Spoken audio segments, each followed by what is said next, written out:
Hello, hello everyone. Very good evening to all of you. Once again, we are in front of to each other, and welcome back to your physics concept class. And today's topic in this today's class for few minutes, the last topic will be continued as what are the dimensions of some physical quantities and how can we find out the dimensions of some physical quantities. In the last class, I told you dimensions of some physical quantities, but they are not constant. Today, we are going to discuss the dimensions of some important constants.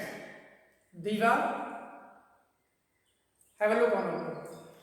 तो अब हम नए constants के बारे में कुछ discuss कर लेते हैं कि कांस्टेंट की डेफिनेशंस कौन कौन सी डायमेंशंस में ज़रूरत पड़ती है, और जो अभी तक मैं उन्हीं पे रहूँगा जो फॉर्मूले अभी तक आप पढ़ चुके हैं या एक आध जो नहीं भी पढ़े हैं, क्योंकि बहुत सारे फॉर्मूले की डायमेंशंस होती हैं और एट द 11th स्टैंडर्ड आप लोगों को सारे ही फॉर्मूले अभी कन्फर्म नहीं है। तो कोशिश करते हैं कि जो आपको कन्फर्म है पहले उन पर आ जाए। तो which are the important constants for, तो सबसे पहले आप 9th स्टैंडर्ड पे न्यूटन्स लॉ ऑफ ग्रेविटेशन पढ़ चुके हैं और उसमें एक कांस्टेंट आता है universal gravitational constant denoted by the symbol capital G. पहले हम उसकी डायमेंशन फाइंड आउट करते हैं। तो topic is same dimensions.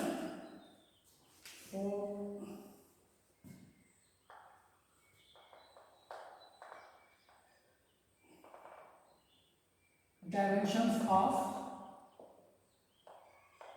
Universal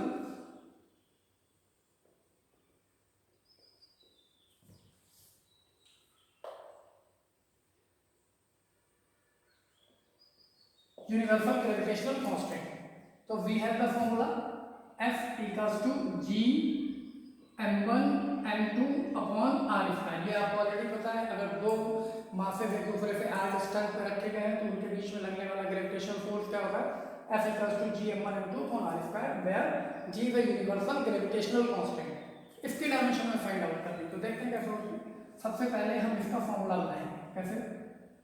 G equals to by cross multiplying we have Fr square upon m1 m2। अब dimensions of G कैसे find out करेंगे? कल क्या बताया था लास्ट क्लास में कि जितनी भी क्वांटिटी होंगी उन सब की डायमेंशन नोट डाउन कर देंगे, उनको मल्टीप्लाई या डिवाइड जो भी होगा वो कर देंगे, फाइनल रिजल्ट आ जाएगा। तो देखिए we already solve the dimension of force. क्या सॉल्व किए थे लास्ट क्लास में? ml t to the power -2, that is the dimension of force is ml t to the power -2 and here r is the distance and distance is measured in metre. तो इसकी dimension क्या होगी? जो length की होती है, और length की डायमेंशन क्या होती है? l। बट यहाँ स्क्वायर भी है तो l square divided by m1 is mass and m2 is mass, दोनों ही मास है तो दोनों की डायमेंशन m होगी, तो क्या हो जाएगा? m square. तो after solving this one m is cancelled from here and we have the dimensions m minus 1 l cube t minus 2. This is the dimension of gravitational constant, universal gravitational constant. अब हम second constant की बात करें। एक topic में भी आपने और पढ़ा हो, प्लैंक हाइपोथेसिस। फोटॉन के बारे में भी आप जानते हो, light is travel in the form of small packets of energy called photon और क्वांटम। तो उस फोटॉन की एनर्जी कितनी होती है? पहले मैं वो फॉर्मूला बता रहा हूँ, E equals to h nu, where h is Planck's constant.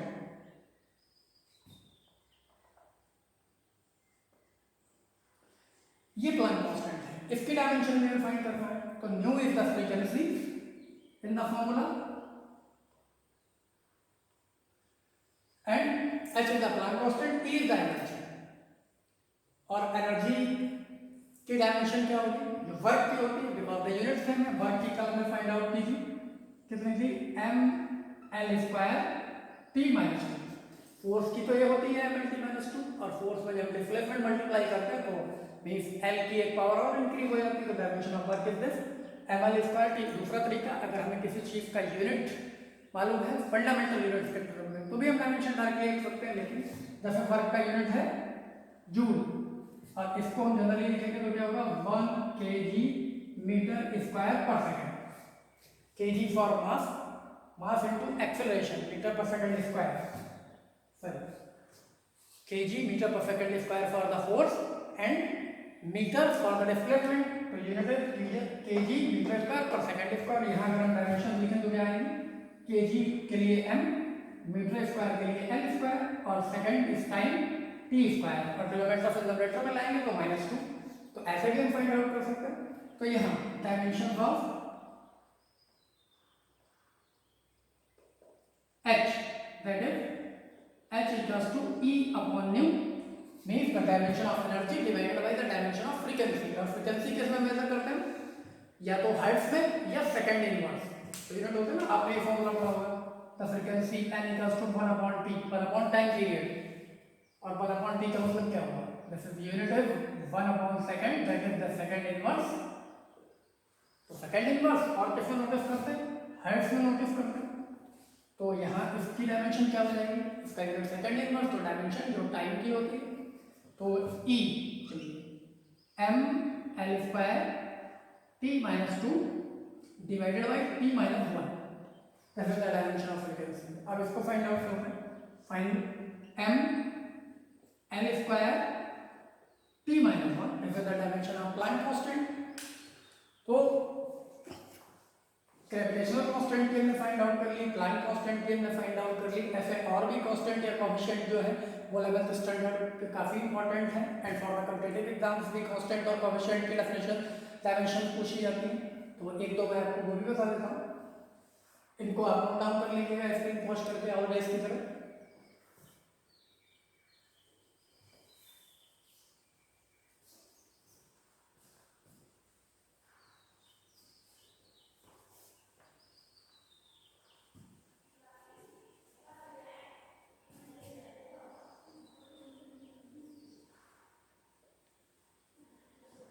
Now the next dimension. Next dimension is coefficient of viscosity. The third one,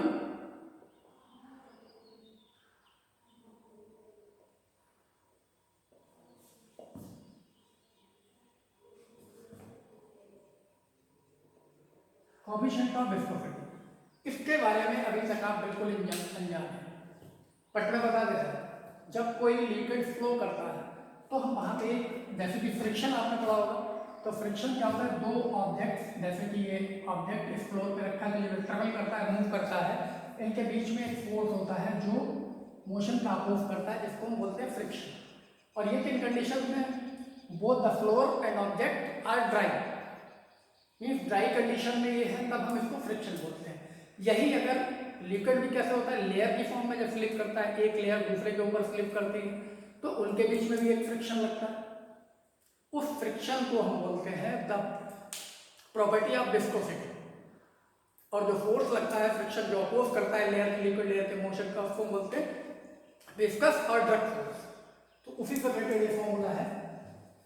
जैसे फॉर एग्जांपल, अगर दो लिक्विड लेयर ये और ये, इसकी velocity v plus delta v और इसकी velocity v, और इनके बीच की डिस्टेंस को डेल्टा x सपोज किया जाए, तो इन लिक्विड के बीच में और इन पर्टिकुलर का एरिया a हो, समझ रहे हैं ना। दो लिक्विड लेयर्स होती हैं जिनमें से एक की वेलोसिटी v है और दूसरे की v प्लस डेल्टा v है, एक दूसरे से उनकी डिस्टेंस डेल्टा x है, और इन लेयर का जो एरिया है वो a है। तो इनके बीच में जो अपोजिंग फोर्स लगता है, जो इनके मोशन का एक लेयर का दूसरे के ऊपर स्लिप होने की का अपोज करता है, उसका फॉर्मूला होता है F equals to eta a delta v upon delta x। Delta v is change in the velocity, अगर आप इनको डिफरेंस निकालेंगे v plus delta v minus v, तो डेल्टा v बचेगा, delta x is the distance, और ये पूरा term मिलके बोलते हैं इसको velocity gradient, a is the area and this is the coefficient of viscosity and f is the velocity. तो यहाँ क्या होगा, ईटा का अगर हम फॉर्मूला फाइंड आउट करें तो क्या होगा, f upon a delta v upon delta x। अब डायमेंशन फाइंड कर लेते हैं, डायमेंशन ऑफ ईटा। इसका मीनिंग क्या हुआ, dimension of force divided by dimension of area into dimension of v divided by dimension of x। तो हम इसको ऐसे भी लिख सकते हैं, f upon a delta B और ये डेल्टा एक्स यहाँ आ जाएगा न्यूमरेटर में। अब देखते हैं डायमेंशंस क्या होंगे, देखते हैं। For force it is ml t-2, for x square distance तो its dimension is l, and for area dimension is l square, unit क्या होता है मीटर स्क्वायर, और for the velocity change l t-1, इन सबको सॉल्व करेंगे, देखते कितना आता है। This l square is cancelled from this l and this l, remaining term is m l, this l is remaining, denominator में न्यूमरेटर में लाएंगे power -1 and t to the power, ये -1 न्यूमरेटर में आके +1 हो जाएगी और इसमें से सब्ट्रैक्ट हो जाएगी -1, तो dimension of coefficient of viscosity is m l-1 t-1। एक कोएफिशिएंट हम और सॉल्व कर लेते हैं, फोर्थ वन,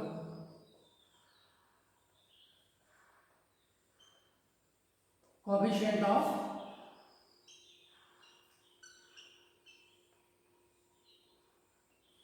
थर्मल कंडक्टिविटी। जैसे इलेक्ट्रिकल कंडक्टिविटी होती है, किसी कंडक्टर की इलेक्ट्रिक करंट को ट्रेवल कराने की, कंडक्ट करने की जो कैपेसिटी होती है, ऐसे ही थर्मल कंडक्टिविटी होती है। आपको पता है हीट फ्लो होता है, तो फॉर एग्जांपल इस मार्कर को अगर हम कोई आयरन या कॉपर या सिल्वर रॉड अज्यूम करें और जैसे कि गैस बर्नर घर में होता है तो उसको हम इस एंड से अगर लगाएं तो ये क्या होगी, गर्म होना स्टार्ट होगी, और गर्म होकर पहले जो एंड आप पकड़े हुए हैं स्टार्ट में आपको थोड़ा सा गर्म लगेगा, फिर धीरे धीरे इस एंड की हीट बढ़ती जाएगी, मीन्स आपको टेम्परेचर ज़्यादा लगता चला जाएगा। तो इसका मीन्स क्या होगा, ये वाला एंड आपने बर्नर पर टच करा रखा है तो हीट तो इसको यहाँ से मिल रही है और आप अपने हाथ में भी हीट फील कर रहे हैं, इट मीन्स यहाँ से ट्रेवल करके हीट यहाँ आ रही है, तो इसका मतलब हीट इसमें कंडक्ट कर रही है, कंडक्ट कर रही है, तो ये जो मटेरियल है इसकी कोई ना कोई कंडक्टिविटी जरूर होगी, आयरन का है, कॉपर का है, सिल्वर का है, उसके अकॉर्डिंग उस थर्मल कंडक्टिविटी के कोएफिशिएंट को हमें फाइंड आउट करना है, लेकिन उससे पहले फॉर्मूला बताते हैं। ये ऊपर वाला फॉर्मूला आप नोट डाउन कर सकते हैं स्क्रीन कुछ पॉज करके, और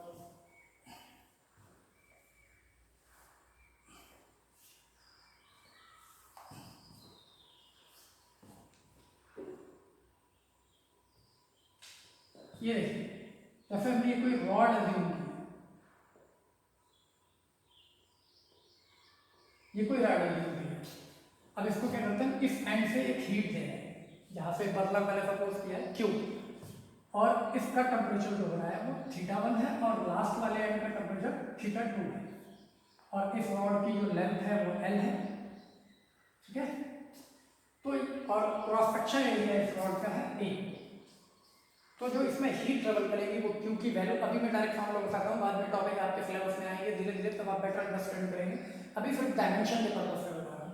the heat given to a conducting rod is given by K A θ1 minus θ2 T upon L, where K is the coefficient of thermal conductivity, A is the cross section area, θ1 minus θ2 is the temperature difference, T is the time during which the heat is given, and L is the length of the rod।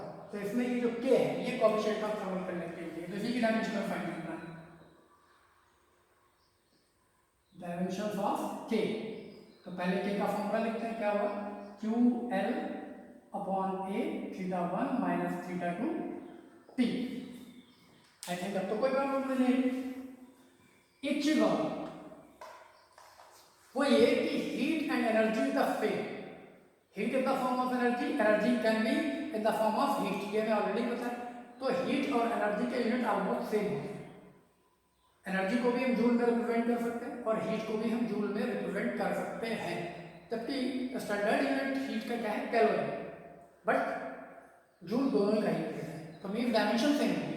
कल मैंने बताया था आपको last class में कि unit same है तो dimension भी सेम नहीं होगी, तो यह डायमेंशन फाइंड करते हैं। तो एनर्जी यहाँ चाहे तो मैं लिख देता हूँ Q हीट और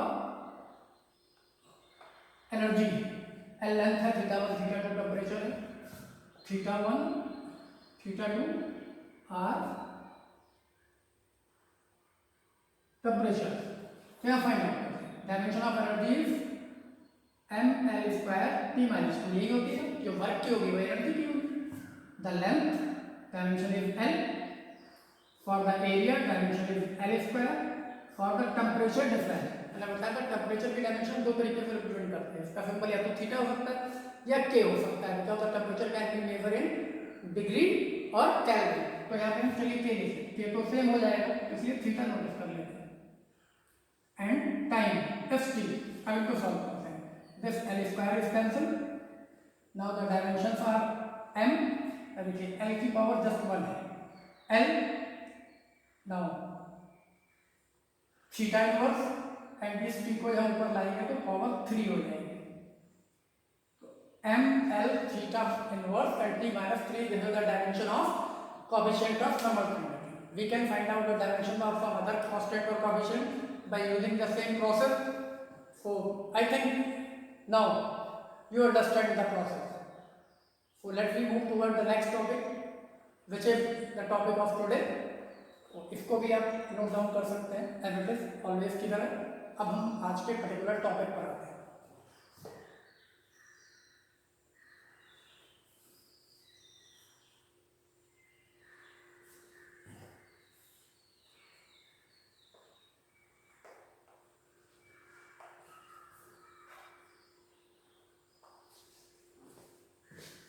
अब जो हमारा आज का टॉपिक है वो बेसिकली क्या है,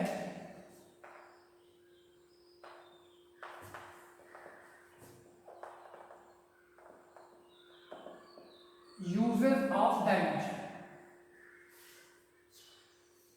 डायमेंशन के हम यूज क्या करते हैं उनकी बात करते हैं। तो देखते हैं हम क्या क्या यूज कर सकते हैं। सबसे पहले तो हम बात करते हैं कि हम डायमेंशंस के कौन कौन से यूज करते हैं। तो पहले तो मैं ऑलरेडी आपको बोल देता हूँ कि कौन कौन से यूज है। We can check the dimensional correctness of a physical relation by using the dimensional process or dimensional analysis.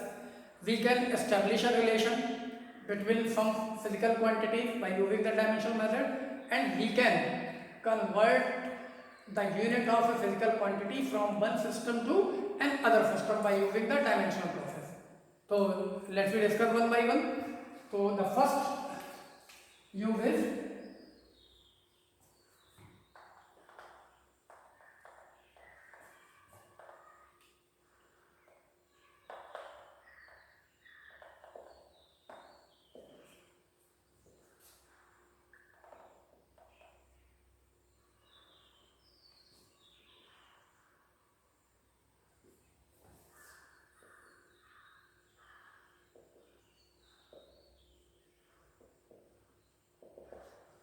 to check the dimensional correctness of a physical relation. किसी फिजिकल रिलेशन की हम डायमेंशनल करेक्टनेस कैसे check करेंगे, क्या वो dimensional process में सही है या नहीं है, हम इस एप्लीकेशन और यूज के थ्रू वो जानने की कोशिश करेंगे। तो जैसे कि आपने जूनियर स्टैंडर्ड पे इक्वेशंस रीड कर रखी है, इक्वेशन ऑफ मोशन, पहले हम सिंपल बात करते हैं। We have 3 equations, v equals to u plus at and second one is f equals to ut plus half at square and third one is b square plus u square plus 2as। याद आ गई आपको कि equation आपने read करनी है। These are the equation of motion, 9th 10th standard पे आपने इसको ग्राफिकली ड्राइव भी किया है। The first equation is b equals to u plus at, symbols आपको ऑलरेडी क्लियर है। b is the final velocity, u is the initial velocity, a is the acceleration, t is the time and f is the displacement here. ये quantity इसमें use हो रही है, overall 4 use हो रही है, final velocity, initial velocity, acceleration, time and displacement 5 use हो रही है। तो f is displacement, v is the final velocity, u is the initial velocity, a is the acceleration, t is the time। तो इनमें से कोई एक कंडीशन, और यहाँ अगर हम कंडीशन ये अज्यूम करें, if the initial speed is 0 means object अगर रेस्ट से चलना स्टार्ट करता है तो u की वैल्यू 0 हो जाती है। तो इक्वेशन की फॉर्म हो जाती है for u equals to 0 means rest position से अगर तो v इक्वल्स टू होगा 80, f इक्वल्स टू होगा half 80 square and b square equals to होगा 2as। ये इक्वेशन की फॉर्म बन जाएगी। इनमें से हम इनको भी कंप्लीट इक्वेशन को भी चेक करेंगे, लेकिन पहले ये चेक करते हैं इनमें से कोई एक इक्वेशन। तो जैसे for example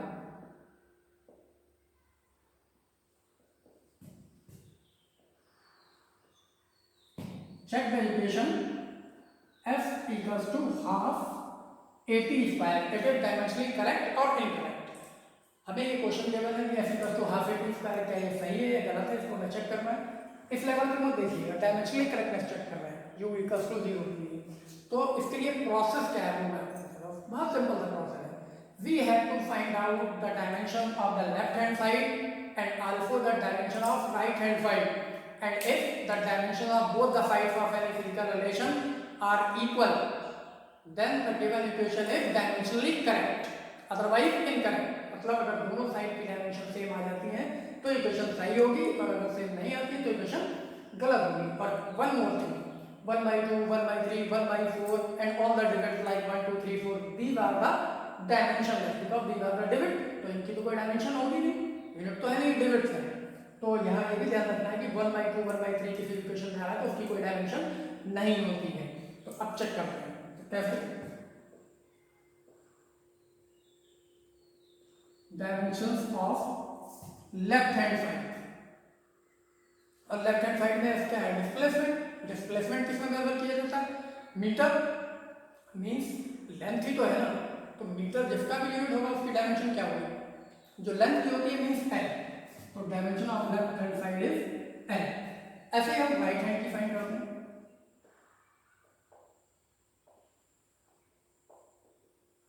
right hand side, तो राइट हैंड साइड में क्या है 1/2, इसकी कोई डायमेंशन तो होगी ही नहीं.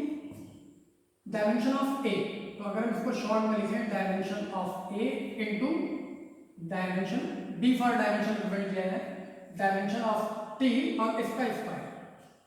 तो देखते हैं क्या करेंगे. एक्सीलरेशन. एक्सीलरेशन क्या होता है, the rate of change of velocity with the time. Delta we upon formula याद आ रहा होगा आपको, ये फॉर्मूला होता है delta we upon delta T. Dimension भी मैंने फाइंड आउट कराई है, इसका यूनिट क्या होता है मीटर पर सेकंड स्क्वायर. तो मीटर के लिए एल आ जाएगा डायमेंशन में, और सेकंड स्क्वायर के लिए टी स्क्वायर आ जाएगा. तो L T minus 2 is the dimension. तो it's dimension is L T minus 2 and multiply by t square. d dimension of t, time की डायमेंशन t और उसका स्क्वायर है तो t स्क्वायर. और ये हमें पता है कि if the quantities are similar तो their power can be added. तो यहाँ भी t है, यहाँ भी t है, तो मल्टीप्लिकेशन में पावर हम क्या करते हैं, ऐड करते हैं. और t की power -2 from this bracket and t की पावर +2 फ्रॉम दिस ब्रैकेट. जब हम ऐड करेंगे तो -2 + 2 0 हो जाएगा, और the zero power of any variable x, y, z is equals to 1. Like x equals to अगर हम 0 लिखते हैं तो उसका मीनिंग क्या है 1, y equals to 0 लिखते हैं तो उसका मीनिंग 1. तो यहाँ t की पावर 0 हो जाएगा, इसका मतलब 1 हो जाएगा. तो बचेगा क्या, यहाँ हम इसको ऐसे कट कर देते हैं, दिस इज l. तो because left hand side is equals to right hand side in the dimension, और यहाँ पे नोटिस में 1/2 डायमेंशन लेस, ये डायमेंशन लेस है. तो दोनों साइड इक्वल है तो क्या है, the given equation is dimensionally correct. Dimensionally correct हम क्यों बोल रहे हैं, क्योंकि अगर हम यहाँ पे 1/2 की जगह 1/3 भी लिख देते तो भी ये लेफ्ट हैंड और राइट हैंड साइड इक्वल आ जाती डायमेंशंस की. जबकि आपको पता है 1/3 होने पे इक्वेशन तो गलत हो जाएगी, तो डेबिटली इनकरेक्ट हो जाएगी, बट डायमेंशनली करेक्ट है. मीन दोनों साइड के यूनिट में कोई डिफरेंस नहीं आएगा, वैल्यूज में चेंजेस आ सकते हैं. तो इसलिए हम बोलते हैं डायमेंशनल करेक्टनेस हम चेक कर रहे हैं. Check the dimensional correctness of the physical relation. तो इस पर्टिकुलर यूज में हमने सिर्फ डायमेंशनल करेक्टनेस चेक की है. इसका मतलब नहीं कि डिविड्स आर प्रॉपर और नॉट, इसका कोई मीनिंग नहीं है यहाँ पे. तो एक और एग्जांपल कर लेते हैं. Next one is example. इसको चाहे तो आप नोट डाउन करेंगे.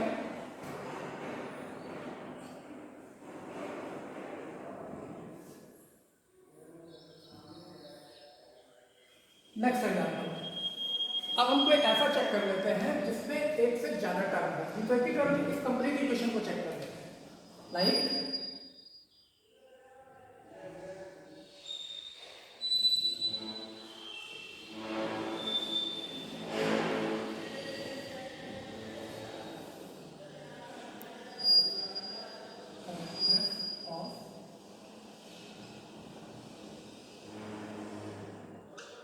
इस इक्वेशन की डायमेंशनल करेक्टनेस हमें चेक करनी है.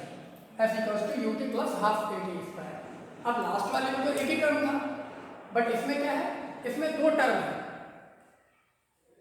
1 and 2. तो दो टर्म वाली इक्वेशन को हम कैसे चेक करेंगे, उसमें तो लेफ्ट हैंड राइट हैंड निकाल के, इसमें तो दो टर्म है तो सिंपल सा है. पहले भी मैं बता चुका हूँ, the same quantity can be added और सब्ट्रैक्टेड. इसके लिए हम यूज करते हैं एक प्रिंसिपल है प्रिंसिपल ऑफ होमोजेनिटी, यहाँ पे पहले मैं आपको बता देता हूँ।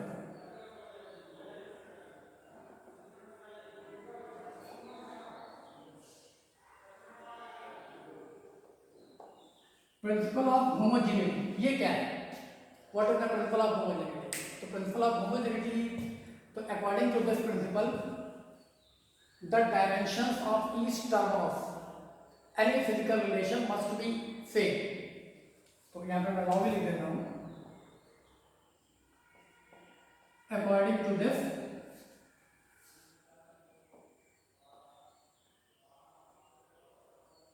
The dimensions of each term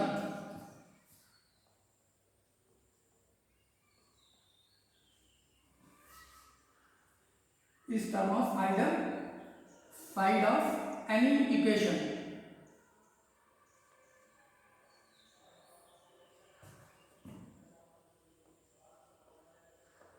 will be same. Let me repeat. According to this principle, the dimensions of each term of either side of any equation will be same.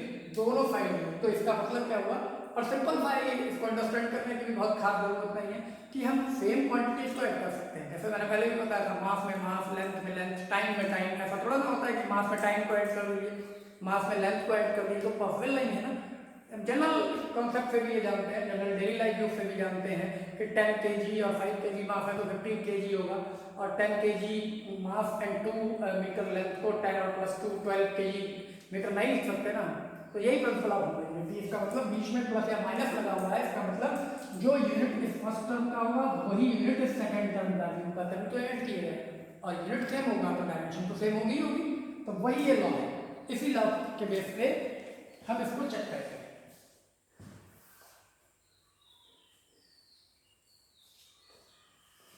तो इसको चेक कर लेते हैं, कैसे चेक करेंगे? Principal of homogeneity यहाँ apply. तो सबसे पहले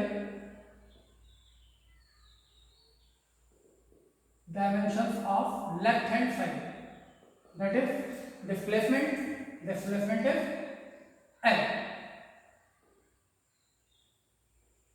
डायमेंशंस ऑफ फर्स्ट टर्म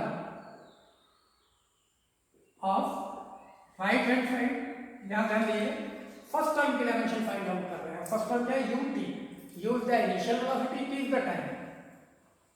तो u वेलोसिटी कोई भी हो, डायमेंशन क्या होगी? lt - 1 because its unit is metre per second, and for time it is t। Once again this is t - 1, और यहां लिखा नहीं है बट t की पावर कितनी है? +1। तो ये कैंसिल आउट हो जाएगी, बचेगी कितनी? l। Again second term right hand side, right hand side का सेकंड टर्म क्या है? 1/2 at²। 1/2 is dimensionless, पहले भी कर चुका हूं, a and t²। तो dimension of a means acceleration lt - 2, and for the time t², this is cancel, and 1/2 is dimensionless। तो यहाँ क्या बचा? Again l। तो क्या क्लियर हुआ? The dimension of left hand side is equal to the dimension of each term of the right hand side, then the given equation is dimensionally correct। पर अगर इसमें एक भी टर्म की डायमेंशन अलग आ जाती तो ये करेक्ट होगा। जैसे कि यहाँ स्क्वायर की जगह वो लिखते तो ये गलत आ जाती, यहाँ lt आ जाता। ठीक है, तो ये क्या है? इक्वेशन इसमें।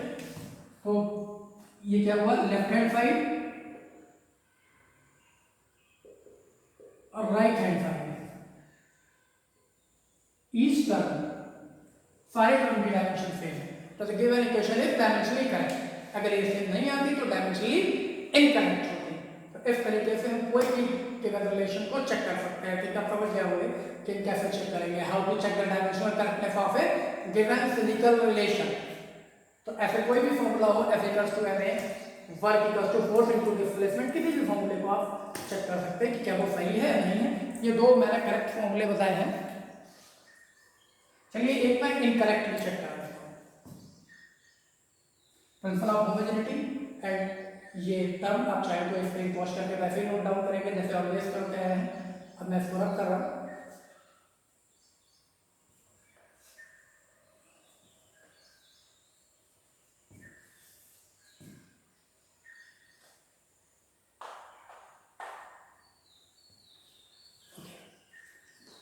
अब check the dimensional correctness of k equals to half mv। ये मैंने आपको पता है where k is kinetic energy and is the mass, v is velocity। और फॉर्मूला आपको पता है kinetic energy का क्या होता है, k equals to half mv square. तो आपको देखने से ही पता चल रहा है कि गलत फॉर्मूला है, 1/2 mv है, mv स्क्वायर होना चाहिए। बट डायमेंशनल बैकग्राउंड पे जब आपको चेक करके बताना है, जब क्वेश्चन पूछा जाएगा check the dimensional correctness of the given relation, तो आपको डायमेंशनल बैकग्राउंड को चेक करना है और फिर बताना है कि ये गलत है ऐसा है। तो डायमेंशनल बैकग्राउंड पे इसको चेक करते हैं। तो k is the energy, dimensions of left hand side, और लेफ्ट हैंड साइड क्या है, एनर्जी। दैट इज एनर्जी की डायमेंशन क्या होती है, m l square t minus 2, this is the dimension of energy. और अब राइट हैंड की चेक करते हैं, dimensions of right hand side, 1/2 is dimensionless, dimension of mass into the dimension of velocity. ये लिखना पड़ेगा, dimension of mass is m, dimension of velocity is lt minus 1। by solving this we have mlt minus 1, और यहाँ कितनी है left hand side की ml square t minus. तो यहाँ क्या है, अगर ये v स्क्वायर होता तो l स्क्वायर t माइनस 2, अगर ये स्क्वायर होता जैसे कि ये, और यहाँ ये कितनी है l t माइनस 1। तो because left hand side, dimensions of left hand side are not equals to right hand side, then the given relation is dimensionally incorrect। clear? ये relation क्या हुआ कि सही नहीं है, गलत है, क्योंकि वैसे भी पता है आपको हाफ एम बी स्क्वायर होता है, लेकिन डायमेंशनल बैकग्राउंड में जब चेक किया तो यहाँ से ये फाइंड आउट हो गया the given equation is dimensionally incorrect. This was the first application of the use of the dimensional analysis. एक यूज तो ये हो गया, और इसमें प्रिंसिपल ऑफ होमोजेनिटी भी इन्वॉल्व हो गया। एक बार रिपीट करता हूं, what is the principle of homogeneity? According to this principle we can add और subtract the similar quantity means the dimensions और unit of each term of the other side of any physical relation must B equal. मतलब हम same quantities को आपस में ये तो add कर सकते हैं या उन्हीं सेम क्वांटिटी को सब्सट्रैक्ट कर सकते हैं। दो अलग अलग फंडामेंटल क्वांटिटीज को हम ऐड या सब्सट्रैक्ट नहीं कर सकते हैं, ना इस लेंथ में मास नहीं ऐड कर सकते हैं, लेंथ में टाइम नहीं ऐड कर सकते हैं, लेंथ में करंट नहीं ऐड कर सकते हैं, ना ही सब्सट्रैक्ट कर सकते हैं। तो the addition of similar quantities, this is the principle of homogeneity. Now we are going to discuss the next application of dimension. इसको चाहे तो वैसे ही नोट करेंगे जैसे ऑलवेज करते हैं।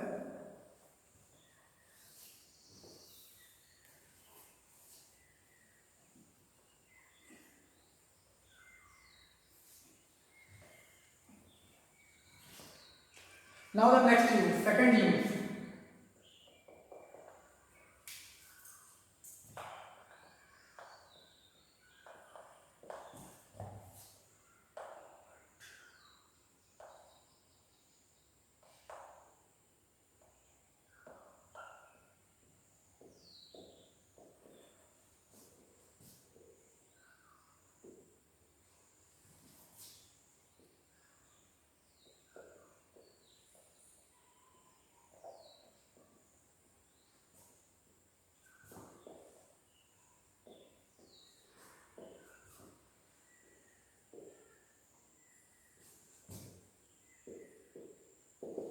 This is the second use.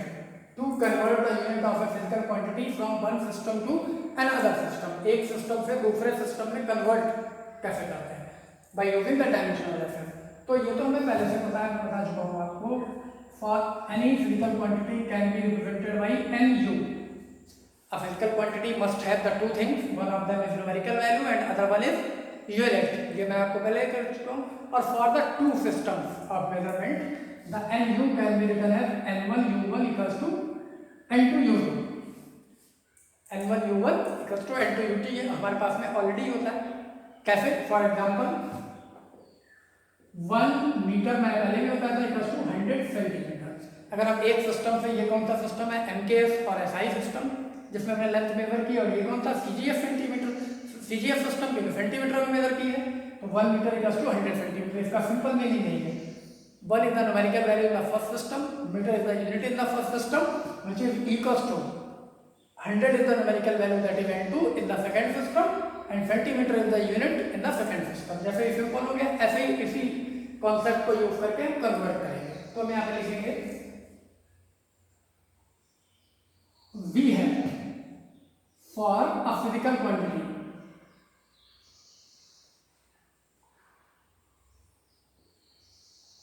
N1 U1 equals to N2 U2, ये आपको बताने की जरूरत नहीं है। N1 N और U क्या है, N1 N2 are the numerical values in the two system, and U1 U2 are the units in that system। So लेकिन ये जरूरी नहीं कि हमेशा कि U1 U2 फंडामेंटल हो। जैसे जो फंडामेंटल था लेंथ का था, मास होता तो केजी हो जाता, 1 kg इक्वल्स टू 1000 ग्राम। लेकिन अगर फंडामेंटल नहीं है, ड्राइव क्वांटिटी है, तो उनके यूनिट भी ड्राइव होंगे जो मोर देन 1 फंडामेंटल पे डिपेंड करेंगे, जैसे कि मास पे, लेंथ पे, टाइम पे भी डिपेंड कर सकते हैं। जैसे अगर हम न्यूटन की बात करें तो न्यूटन में क्या क्या होता है, केजी, मीटर और सेकंड -2। तो इसमें कितने यूनिट आ गए, केजी, मास का यूनिट आ गया, लेंथ का यूनिट आ गया, टाइम का आ गया। तो इस तरीके के यूनिट को हम डायरेक्ट U1 U2 नहीं लिख सकते, हमें लिखना पड़ेगा यहाँ पे if U1 and U2 are the derived units. अगर ये ड्राइव्ड यूनिट्स है then U1 can be written as M1 to the power A, L1 to the power B and T1 to the power C, and U2 can be written as M2 power A, L2 power B and T2 power C। यहाँ आपने देखा कि symbol तो हमने change किए हैं, M1 M2 किया, L1 से L2 किया, T1 से, बट पावर सेम, क्योंकि किसी भी कन्वर्जन में किसी फंडामेंटल क्वांटिटी की पावर नहीं चेंज होती। अगर जैसे हमने यहाँ लिखा था 1 मीटर 100 सेंटीमीटर, तो यहाँ मीटर था, यहाँ भी सेंटीमीटर ही है ना, पावर वही रही, यूनिट ऑफ लेंथ की, मीटर की पावर यहाँ 1 थी, यहाँ यूनिट सेंटीमीटर तो इसकी पावर 1। ऐसा तो नहीं हुआ है सेंटीमीटर स्क्वायर हो गया हो। यही अगर यहाँ पे केजी लिखा होता 1 kg, तो यहाँ होता 1000 ग्राम, तब भी ग्राम स्क्वायर नहीं हुआ होता। तो इट मीन्स किसी सिस्टम से किसी सिस्टम में ले जाए, जो फंडामेंटल क्वांटिटी है उसकी पावर उतनी रहेगी, जबकि टर्म चेंज हो जाएगा। जैसे कि ये अगर L1 है जो हमने M लिखा है, तो L2 हो गया, सेंटीमीटर बदल गया, यूनिट का नाम तो बदल गया ना, पावर उतनी नहीं। वही हमने यहाँ यूज किया M1 L1 T1 for the first system और M2 L2 T2 for the second system. लेकिन इन सब क्वांटिटीज की पावर चेंज नहीं होगी, जैसे कि भाग हो रहा है, पावर वही रहेगी, ABC जो हमने सब यूज की। तो ये टर्म क्या हो गया, N1 U1 can be written as M1 to the power A, L1 to the power B and T1 to the power C। Now N2 is equals to M2 to the power A, L2 to the power B and T2 to the power C। इनको हम solve out कर ले। ऐसे first system में numerical value given है, second में find out करनी है। तो N2, देखिए N2 की वैल्यू फाइंड आउट करके तो पूरा टर्म डिवाइड होकर इधर आ जाएगा। तो क्या होगी वैल्यू, N1 सिमिलर क्वांटिटीज को लिखते जाते हैं, M1 upon M2 with power A, L1 upon L2 with power B and T1 upon T2 with power C। This is the formula by which we can convert the unit of one quantity from one system to another system। So this is the formula। कैसे है आपको already पता चल गया, मैं कल ही बता चुका हूँ।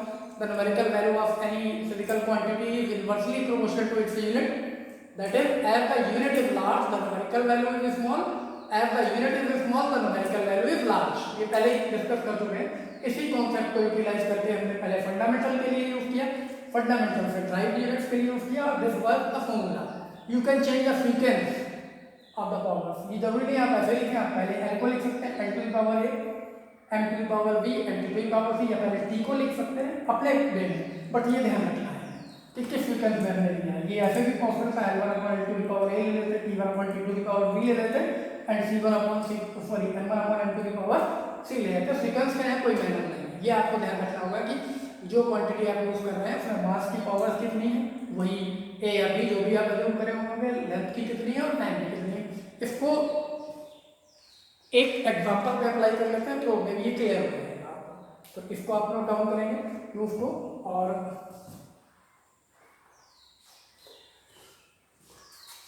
यहां मैं एक क्वेश्चन बताऊंगा, वो क्वेश्चन ये है, लाइक एग्जाम्पल लिख लेता हूं,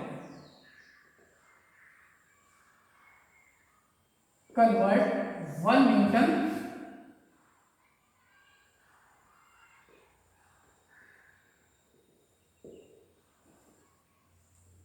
इनटू डाइन, 1 न्यूटन को डाइन। अब आप सोच रहे हो डाइन क्या है? सो इन एसआई और LKF system the unit of force is newton, but in CGF system the unit of force is dyne. मे भी आपके लिए नया हो बट होता है, ठीक है, तो ये ध्यान भी रखिएगा। एसआई और एलकेएफ सिस्टम में फोर्स का यूनिट न्यूटन है और सीजीएफ सिस्टम में यही यूनिट डाइन है। अब हमें ये न्यूटन को डाइन में कन्वर्ट करना है, मतलब हमें ये पता लगाना है how many dynes in 1 newton. जैसे कि हमें पता है how many centimetre in 1 metre, तो हमें डायरेक्टली पता है 100 सेंटीमीटर इन 1 मीटर, ऐसे में ये भी कैलकुलेट करना है और इस फॉर्मूले को अप्लाई करना है। कैसे देखते हैं? तो जो गिवन है वो क्या है, द क्वांटिटी क्या गिवन है, एस गिवन है, और इसका मतलब 1m गिवन है। और 1m का मीनिंग यहाँ पे अगर फंडामेंटल में लिखे तो क्या होगा, केजी मीटर सेकंड और -2, यही यूनिट होता है ना, KG metre per second square, मास के लिए केजी और मल्टीप्लाई एक्सेलरेशन होता है, एक्सेलरेशन के लिए मीटर पर सेकंड स्क्वायर। तो न्यूमेरिकल वैल्यू यहाँ पे गिवन है m1, वो कितनी है 1, और जो u होगा, अभी नाम u1 लिख रहे हैं ना, u2 लिख रहे हैं, वो डायमेंशनल फॉर्म में लिखा जाएगा। तो इस न्यूटन की डायमेंशन क्या होगी फोर्स की, केजी के लिए m, मीटर के लिए l और टाइम के लिए t और पावर -2 है, तो यही होती है ना फोर्स की डायमेंशन, mlt-2। इसको हम इजीली सॉल्व कर लेंगे। तो u1 u2 जब लिखेंगे तो पावर हमें, अब यहाँ से पावर भी क्लियर होगी।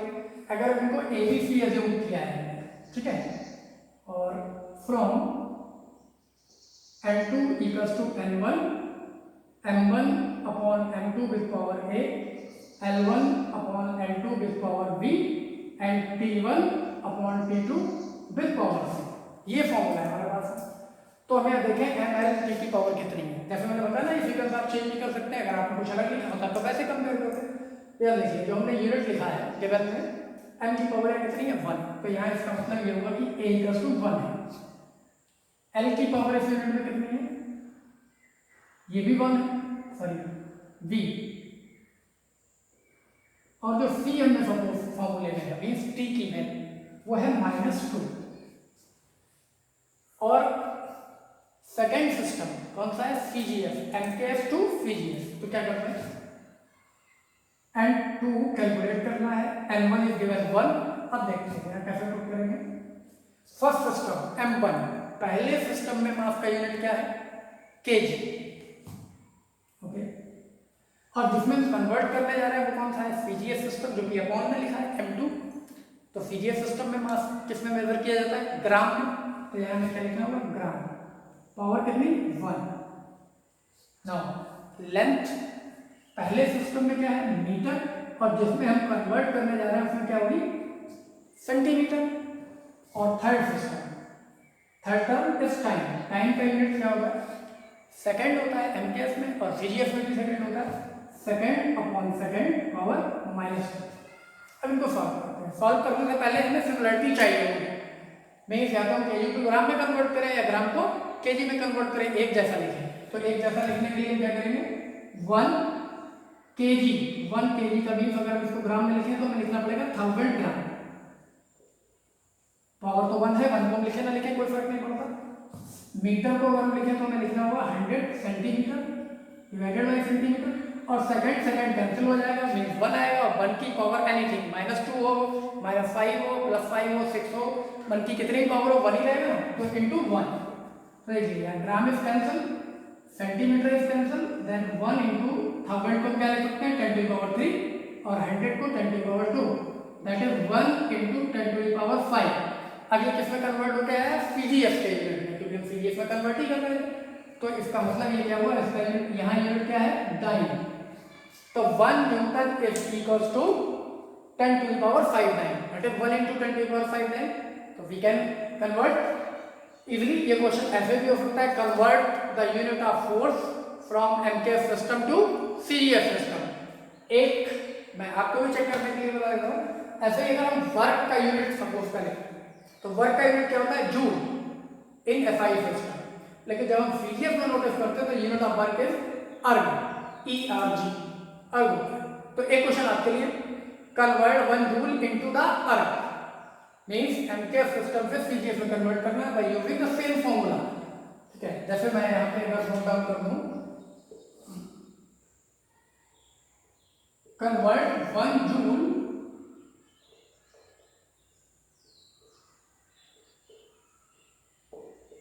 इनटू द अर्ग। ये आपके लिए क्वेश्चन है, चेक करिए और बताइए। और रिलेशन ये आएगा 1 जूल इक्वल्स टू 10⁻⁷ है। आप चेक करके देख लीजिए कि आपने इसको कितना अंडरस्टैंड किया है, कितना अंडरस्टैंड नहीं किया है। वो that's all for today. In our next class we will discuss about the next application or use of the dimensions। 2 uses हमने आज कर लिए हैं, थर्ड हम नेक्स्ट क्लास में करेंगे और इसके लिमिटेशंस की भी बात करेंगे। So till then, enjoy yourself, enjoy the journey of physics, be with me, connect with me and connect with the physics। That's all।